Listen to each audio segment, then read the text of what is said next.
Here we have the hull of the Lucy Lavers. She's a single screw Liverpool lifeboat, 35'6", built by Groves and Gutteridge.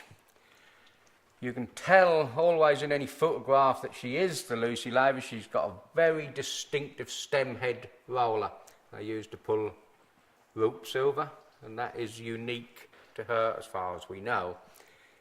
She was stripped out some years ago to complete another boat, and we've now got to try and put her back together. You can see here the hull, which is double diagonal mahogany, built with a layer of calico in between. The ports on the side are scuppers for deck draining. They have bronze ports go in there, which are like a flap. Some of them we have, some are missing. If you look, you've got massive bilge rubbers. All lifeboats have them to keep them up on the beach. A righting pole is a long pole. The end fits in the hole in the bilge rubber, and that clips with a metal bracket underneath the gunnel rubber, and it sticks out about 10 to 12 foot away from the boat, so that the crew can all, and the shore helpers can pull her upright and hold her up while they're loading her back onto the carriage. You have one either side, and you know, that gives the leverage to be able to keep her up, get her up and keep her upright. Handrails, grab and hold for survivors to grab hold of, but as you're looking at her there, she is very much as she should be on the outside. And outside, the hull is in very good condition for her age. Going aft, she's got few bits missing. The rudder and some of the rudder gear is missing. Some we have, but there's several vital parts missing which we've got to try and have cast or fabricate or try and get hold of from somewhere. But other than that, she is fairly good.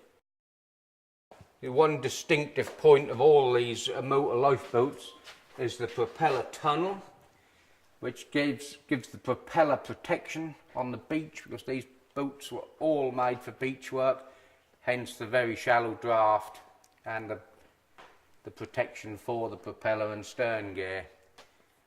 We call them snog holes in Norfolk, but they sometimes call them ruffle holes, and they're for pulling the boat onto a carriage or pulling the boat out of the water. They have them forward and aft.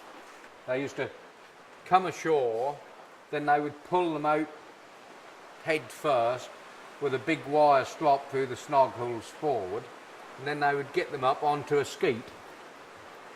And then as soon as they got them up onto a skeet, they'd get the skeet in the middle of her so she tipped down by the head.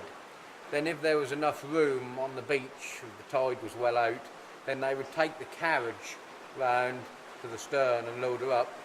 If not, they'd put her on a turntable skeet, then twiddle around and then load her up. But she was always loaded stern first onto the carriage, but always pulled out by the head. The top one is a turntable skeet, and that used to sit on a pivot on a block, so you could turn the boat, manhandle the boat round in a circle if you needed to.